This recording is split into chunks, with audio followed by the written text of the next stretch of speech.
우리는 연기라는 거 알고 있죠. 연기. 자, 연기는 어떤 영화를 찍는데 주연 배우가 있고요, 조연 있고 엑스트라가 있어요. 그런데 영화를 찍다 말고 주연이 죽으면 어떻게 돼요? 갑자기 영화를 촬영하다가 주연이 오다가 바로 그 영화 촬영하는 기간 동안에 교통사고로 사망했어요.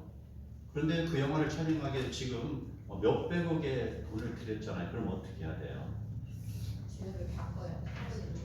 예, 조연을 바로 주연으로 세워야 되겠죠. 엑스트라를 주연으로 세우든지. 그래서 스턴트맨 같은 사람들이 이제 드디어 주연으로 가는 거예요. 이게 그래서 어떤 사람이 그 활약을 할 수 있는 배경에는 그 사람의 능력도 한몫하지만 그 사람에게 바로 이러한 자리가 주어지는 것이 커다란 한몫이 되는 거예요. 우리가 알고 있는 성룡도 바로 그런 케이스 중에 하나이고요. 그 주연이 없어지면은 그 영화는 망치는 거예요. 그래서 대역이 바로 주연이 되는 거. 그래서 일약 스타가 된다라는 걸 우리는 많이 보고 있었습니다. 자, 오늘 이 말씀이 그와 같은 내용입니다. 자, 사도행전을 우리가 보자면요, 이 사도행전을 통해서 사도들의 그런 행적들, 사도들의 행적들을 집대성한 책이 사도행전입니다. 그래서 사도행전 이후에 나오는 로마서부터 유다서까지의 축약본이라 할 수 있습니다. 자, 그 사도행전이고요. 그 사도행전 1장에 바로 이런 펑크가 난 게 나와요. 펑크. 바로 예수님을 배신했던 가룟 유다. 가룟 유다, 그가 결국은 죽었습니다. 결국 그가 죽는 일이 발생했는데, 자, 이러한 상황에서 우리는 그 주연, 12명의 제자가 지금 주연이잖아요. 12명의 제자 중에 한 주연이 펑크가 나서 일이 지금 크게 일이 벌어진 거예요. 자, 그런 상황이 전개됐는데, 자, 1장 18절 19절을 보면은요, 바로 그 가룟 유다는요 이렇게 표현됩니다. 이 사람이 불의의 삭스로 밭을 사고 후에 몸이 곤두박질하여 배가 터져 창자가 다 흘러나온지라. 이 일이 예루살렘에 사는 모든 사람에게 알려져 그들의 말로는 그 밭을 아켈다마라 하니 이는 피밭이란 뜻이다.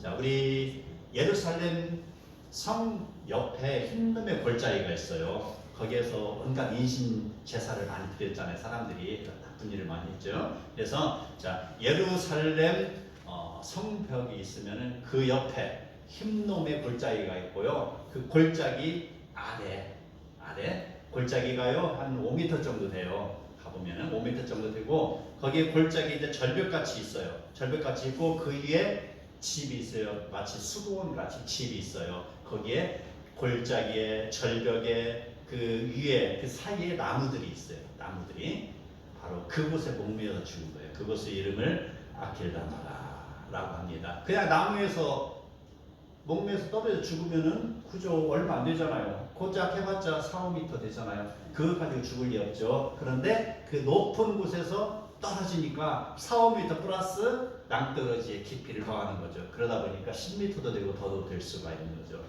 바로 그러한 거. 지금도 그곳을 지나가면은 저곳은 아켈다마, 피밭, 가룟 유다가 목매어서 떨어져 죽은 곳, 이렇게.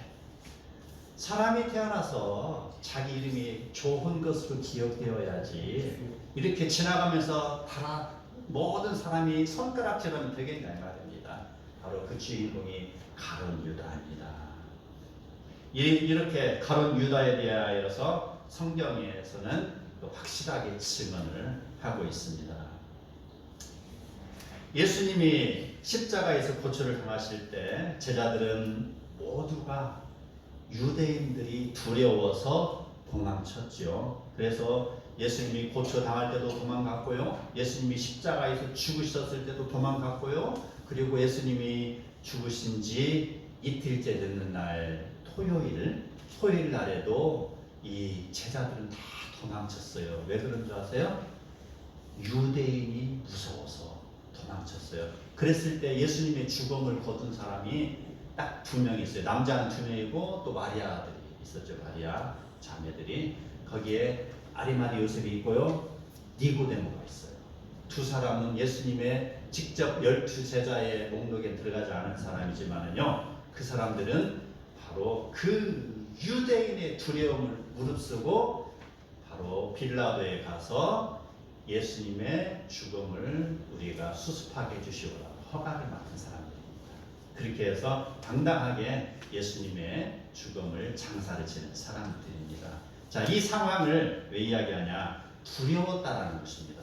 예수 믿는 그 자체가 바로 대제사장들의 그 핍박의 그런 틈바구니에서 몸을 숙이고 있었다라는 것. 얼마나 제자들이 얼마나 제자들이 그 유대인들이 무서웠으면은 쩔쩔매고 있는 상황. 자, 이런 상황에서 이제 그들은 이러면 안 되겠다. 우리가 이대로 살 수가 없네. 해가지고 바로 예수님의 그런 제자들을 비롯해서 120명의 성도들, 그래서 120문도라고 하죠. 마가의 다락방에 가서 이제 기도하기 시작한 것입니다. 우리가 이렇게 쩔쩔매며 도망치며 살 수 없지 않는가? 예수님께서는 우리에게 모든 세상의 권세를 다 주셨다고 하셨는데 우리가 이렇게 살아가면 되겠는가 해서 기도를 하고 있었습니다.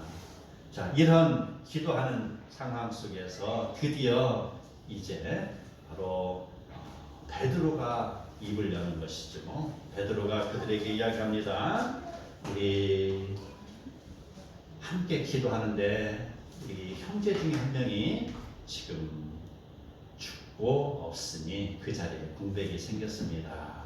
라고 하면서 우리 함께 기도합시다. 라고 그들은 기도하고 있습니다. 그래서 사도행전 11장 12절에 보면은 바로 성령의 도움을 입어서 그들은 함께 모여서 기도하고 있었어요.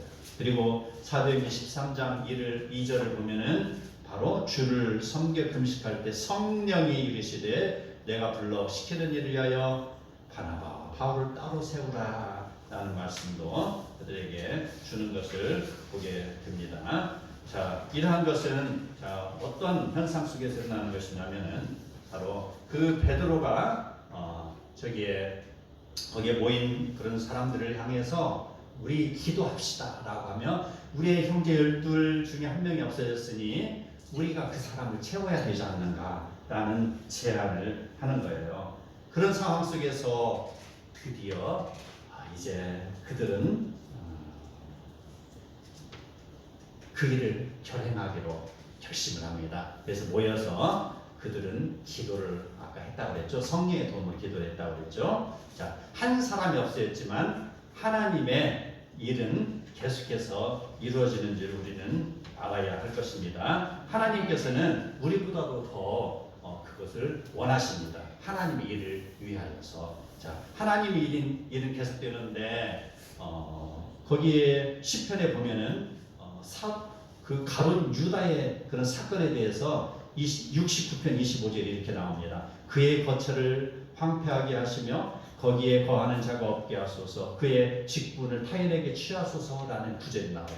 그것을 지금 베드로는 이야기를 했는지 아니면은 여기 기록자 바로 누가가 기록했는지 모르겠지만 여기에서 기록이 되어 있습니다. 지금 오늘 말씀에 그 사도행전 1장에. 그리고 또 이야기합니다. 마태복음 19장 28절에 보면은 인자가 자기의 영광의 보좌에 앉을 때 나를 따르는 너희도 12 보좌에 앉아 이스라엘 12지파를 심판하리라 라는 것을 이제 그 근거로 삼아서 베드로가 이야기합니다. 분명히 성경 말씀에 이렇게 기록이 되어 있는데 우리가 공석이 된 한 자리를 세워야 되지 않겠는가 라는 것입니다. 세워야 된다. 우리 11명으로는 안 된다. 이스라엘에도 12지파가 있지 않는가 라는 거예요. 그래서 지금 예수님이 세우신 12제자 그것을 우리가 채워야 한다라는 것. 그래서 인간의 모습을 최선을 다했습니다. 그래서 성령의 도우심을 간구한 것입니다. 자, 14절에 보면은 그들은 일을 진행하기에 앞서서 먼저 하나님께 기도드렸다라는 것. 그 다음에 그들은 또 이 제자를 선출하는 과정에 있어서 바로 조건을 달았습니다. 예수님의 죽으심과 살아나심과 승천하신 것을 모두 보아서 알고 있는 사람. 그래서 예수님에 대해서 생생하게 증언할 수 있는 자를 바로 제자 삼는 사람의 조건으로 내세웠습니다. 그리고 또 실행하는 방법에 있어서 제비뽑기의 방법을 택하였습니다. 자, 기도했다. 그 다음에 생생한 증인이 될 수 있는 사람, 그 다음에 제비뽑기의 방법을 사용하는 것이죠. 자, 제비뽑기의 방법은요, 우리 잠언 16장 33절 함께 읽겠습니다. 시작. 제비는 사람이 보다 모든 일을 작정하기는 여호와께 있느니라. 아멘. 우리가 무슨 일을 할 때 바로 우리의 힘으로 할 수 없을 때 있습니다. 성령의 도우심을 간구해야 될 때가 있습니다.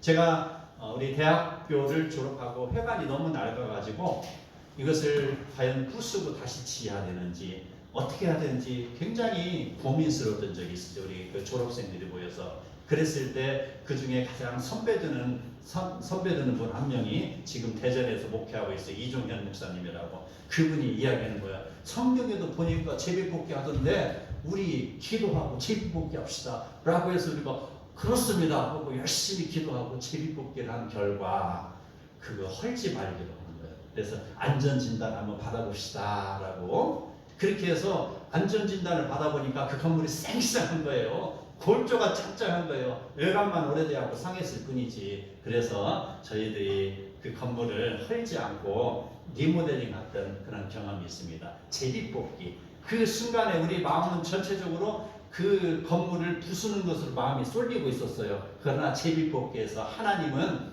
바로 이쪽을 택한 것이죠. 건물 헐지 말라는 거. 자, 구약 성경에서 이 제비뽑기가 어떻게 실행이 됐냐 하면은 바로 죄를 범한 아간을 색출하기 위해서 제비뽑기가 실행이 됐습니다.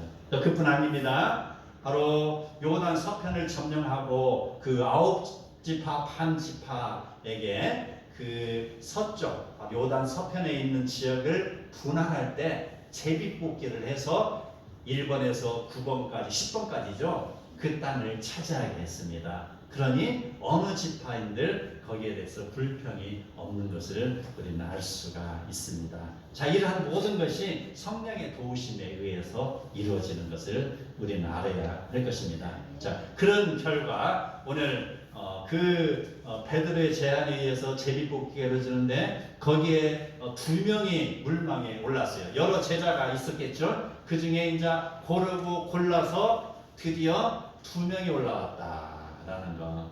자, 거기에 한 명은 요셉이요, 한 명은 맏대아인데 요셉이라는 사람은요 이름이 또 많이 있네요. 바사바라고도 하고 유수도라고도 하고 소개된 요셉. 그걸 봐서 많은 사람들은 지금 요셉이 예수님의 12제자로 합당한 사람이다라고 생각을 하고 있었나 봐요. 풍성하잖아요.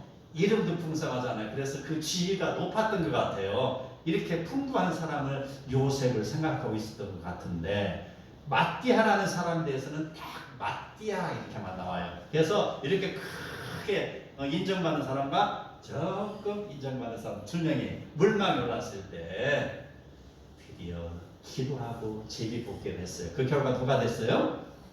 맏디아가 된 거예요.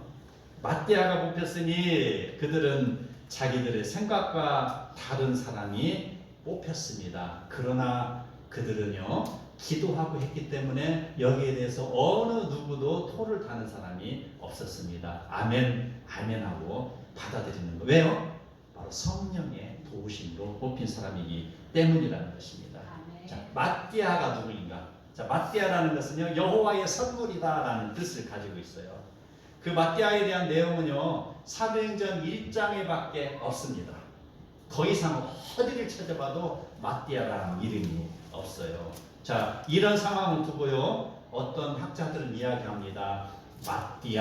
맏디아를 뽑았는데 그것은 사람이 뽑은 것이기 때문에 잘못 뽑은 거야. 어디 봐봐 뒤에 맏디아에 대해서 하나 뭐 기록된 게 없지 않냐라고 차라리 예수님께서는 다른 사람을 세웠을 거야 이렇게 생각하는 사람이 있어요. 그렇게 이야기도 하지만 우리는 바로 성경의 내용에 안 나왔다고 해서 그 상황을 완전히 앞면 뒷면 이렇게 넘기듯이 결정을 하면 안 된다는 거예요. 자, 그 속에 깊은 의미가 담겨 있을 수 있다는 거. 자, 초대 교회 그런 교부 이레네우스라는 어떤 교부가 있어요. 자, 그분의 증언이 이걸 뒷받침해 줍니다. 자, 마띠아는 예수님의 공생의 기간 동안에 예수님을 따라다니면서 활동했다라고 증언합니다. 그리고 그는 예수님의 십자가의 사건과 부활하심과 그 다음에 승천하심을 목격하는 사람이었다. 그리고 또 그 마띠아는요, 당시에 상황이 조금 전에 말씀드렸던 제자들이 유대인이 두려워서 다 떨고 도망치고 있던 그런 상황입니다. 대제사장들이 시퍼렇게 눈을 뜨고 있는 상황입니다. 이런 방해 공작을 하고 있는 상황 속이고, 그 다음에 야고보 사도가 순교했던 그런 시대적 배경 속에서 바로 헌신하는 마음을 갖고 있었다는 것이죠.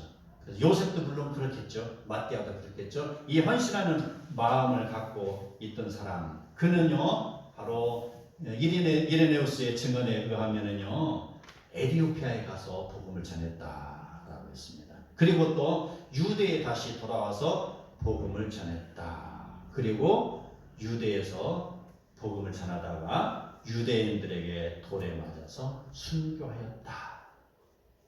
사도로서의 생을 마감했다라는 것입니다. 그의 이름이 화려하게 기록된 것은 없지만 그는 묵묵히 자기에게 주어진 12번째의 그 사도의 사명을 자기 목숨으로 다 그것을 받아들였다라는 것을 우리가 볼 수가 있습니다.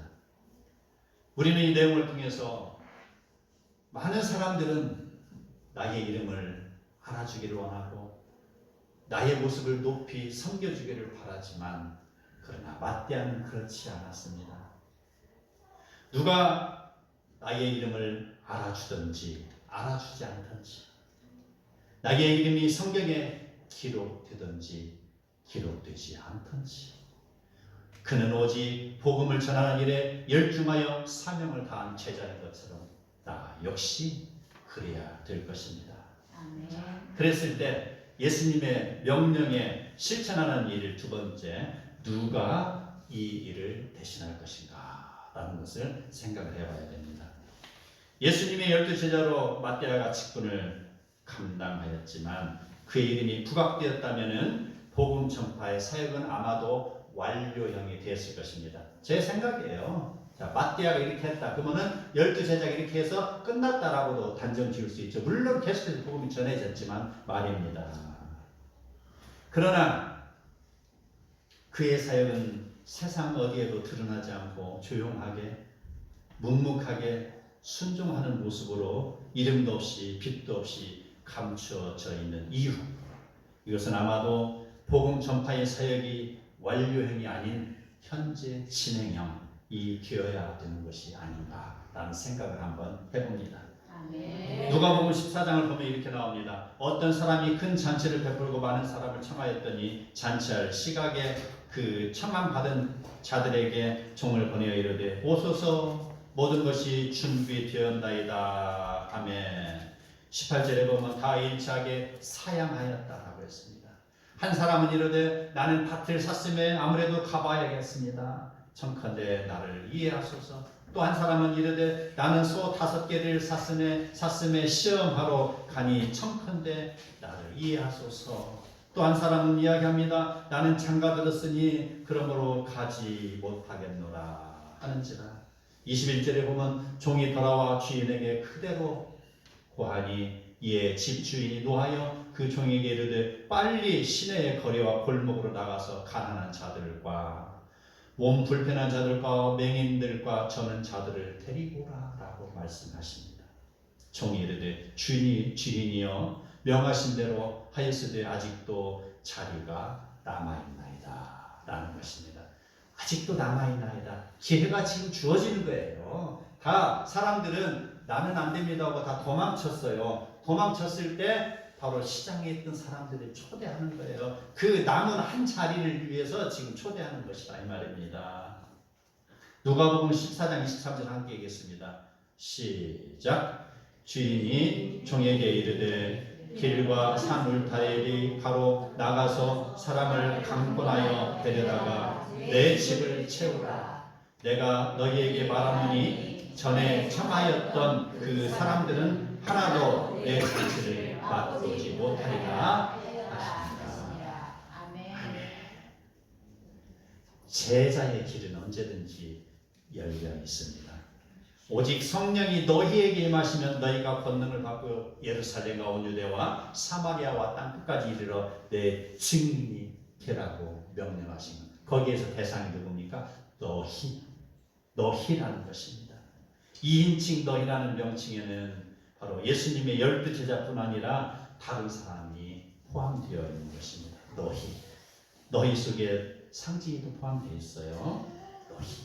거기에 바로 12번째 자리를 예수님이 직접 임명하지 않으시고 공식적으로 남겨두신 이유가 무엇일까요? 복음을 전하다 순교한 스데반도 그 자리에 들어갈 수 있습니다. 에티오피아 내시 간다게와 사마리아 사람들에게 복음을 전하였던 빌립도 그 자리에 들어갈 수 있습니다. 기독교를 대적하다가 예수님을 만나서 다시 복음으로 돌아왔던 바울도 그 자리에 들어갈 수 있습니다. 선교사들에 의하여서 전하여진 복음, 그의 제자의 제자의 제자의 제자, 또 그의 제자의 제자의 제자, 그렇게 해서 2023년도를 살아가는, 대한민국에 살아가는 우리 송지원 집사님도 여기에 들어갈 수 있는 것입니다. 이것은 모두 우리에게 대상이 되는 것입니다. 바로 그 12번째 주인공은 우리가 되는 것이죠. 아멘. 자, 세 번째로 이 모습을 본 우리의 자세는 어떻게 해야 됩니까? 예수님의 복음을 전하는 일에 있어서 우리는 세상에서 어떠한 이익이나 권리를 내세워서는 안 될 것입니다. 출애굽기 38장 8절 함께 읽도록 하겠습니다. 시작. 그가 노스로 물두멍을 만들고 그 받침도 노스로 하였으니 곧 회막 문에서 수중 드는 여인들의 거울로 만들었다. 아멘. 지금 수종을 든다라는 그런 사람들은 바로 전쟁을 수행하다라는 차바라는 그런 어원에서 나온 것입니다. 차바, 히브리어 차바, 수종 드는 여인. 자, 이 성전에서 수종 드는 여인들, 자, 그들은요 바로 성전, 성막이죠. 성막에서 그런 일들을 하고 있는데 그냥 자기의 일만 하면 되겠지만 그는 어떻습니까? 그 이상의 것을 했어요. 자기가 바로 성막에서 열심히 청소도 하고 또 물도 나르고 이런 일을 함에도 불구하고 거기에 만족하지 않냐고 그들은요 여인들의 거울로 바로 물두멍을 만들었다라는 것. 자기들. 자, 지금은 거울이 흔하죠. 흔해서 아무에게도 그 거울이라고 하면 그냥 돈 조금 주면 살 수 있는 것 이렇게 인식이 되죠. 그러나 당시의 거울은 노십니다. 노스로 거울을 만들고 닦고 반들반들하게 해서 촥 보는 가보아도 같죠. 남자들에게는 별로 필요 없을지 모르지만 여인들에게는 최고 가보 1번지겠죠. 왜? 아름답게 꾸며야 되잖아요. 내가 좀 더 이쁘게 보여야 되잖아요. 바로 사람들에게 이쁘게 보여야 되잖아요. 그런데 그들은요 바로 자기 자신들의 그런 허영심, 그런 아름답게 보이고자 하는 그런 마음들을 다 극복하고 하나님께 아름답게 보이기 위하여서 어떻습니까? 바로 그 소유하고 있던 그 노거울을 그렸다라는 것입니다. 이 물두멍 만드는데 드렸다. 믿음은요 재물을 탐하는 본능을 이기게 합니다. 그리고 헛된 욕심을 구하는 정욕을 억제하는 힘이 있습니다. 그래서 믿음이 이기네 그렇잖아요. 찬송도 있잖아요. 믿음이 이기네. 모든 것을 이긴다는 것이에요. 믿음은. 내가 세상으로 향해서 끝까지 원심력에 의해서 빙빙빙빙 뛰쳐나가고 싶지만 그러나 끝까지 믿음이 가운데 잡고 있잖아요. 믿음이 이긴다는 것이죠. 믿음. 바로 이런 여인들은 그 자기의 소중한 것을 바치는 헌신의 모습을 보였다라는 것. 물두멍에 그들은 여인들의 이름이 하나도 기록되어 있지 않습니다. 여인들이 거울을 들여다볼 때마다 자기 얼굴을 보지만 지금은 그 자기의 거울이 물두멍이 되었으니 이제 여인들은 물두멍을 바라볼 때마다 그들은 영혼을 바라봅니다. 사랑하는 성도 여러분, 세상에 살아가는 방법은 자기의 원하는 대로 살아가죠. 세상은 지금도 가룟 유다의 주머니에서 화려하게 들려있는 쨍그랑쨍그랑 은하 부딪히는 소리에 도취되어서 걸어가고 있습니다. 그 길은 죽음으로 가는 길입니다. 그러나 공동체는 누군가의 헌신을 통하여 만들어지는 것입니다. 쨍그랑쨍그랑 하면서 자기의 그런 생각에 의해서 따라가는 길이 아니고, 바로 그리스도의 공동체는 바로 내 자신을 드리는 것, 여인들이 자기의 소중한 그 거울을 드린 것처럼 공동체는 바로 헌신을 통해서 이루어진다는 것입니다. 이 헌신은 바로 경건으로 가는 통행입니다. 통행거가 되는 것이죠. 예수님의 제자라는 자리는 지금도 우리에게 열려 있습니다. 예수님의 제자가 된다는 것은요, 천국에서는 상급이 주어지는 명예가 주어지지만 이 땅에서는 자기의 모든 것을 포기하고 내려놓는 오직 그리스도의 사랑에 빚진 자의 모습으로 살아가는 것입니다. 세상 사람으로부터 인정받지 못했던 마띠아, 그가 12번째 제자로 선출됐지만 그는요, 자기 자신을 헌신하는 모습으로 그는 드렸습니다. 자기 이름이 성경에 기록되든지 기록되지 않든지 간에 그는 묵묵히 자기의 길을 걸어가신 것입니다. 이러한 모습을 통해서 우리는 이름도 없이 빛도 없이 걸어가는 것, 이게 바로 그리스도의 제자가 되는 길입니다. 이 묵묵히 길을 걸어가는 자에게 하나님은 우리에게 사도행전 29장을 기록하는 길을 열어주신 것입니다. 이걸 믿고 오늘도 승리하는 복된 성도 다 되시기를 축복합니다. 아멘.